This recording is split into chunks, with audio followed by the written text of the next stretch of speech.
Ahoj, tak zdravím všetkých nadšencov, ktorí aj majú radi mobilitu. Takže do práce sa dá ísť aj takto. Toto sú pekné cyklotrasy v Nitrianskom kraji, konkrétne pri rieke Nitre. Tu sa aj buduje nový most. Tak naozaj som toho fanúšikom. Naozaj som rád, že sa takéto veci na Slovensku dejú. Je to naozaj super. Lebo do práce sa dá ísť nielen autom, ale aj na bicykli. A keď má človek takýto dobrý e-bike, tak sa do tej roboty naozaj ide aj s radosťou.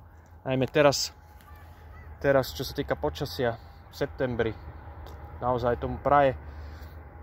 Naozaj je príjemne teplo a takto večer z práce, čo môže byť lepšie ako príjemné spojiť s užitočným, človek si aj zašportuje, ide domov, takže na mňa za jednotku. Takže výstavba cyklotrás a najmä cyklomosta Lávky v Lužiankach. Vyzerá, že to stihnú do zimy, chlapci. Čaute, ahojte.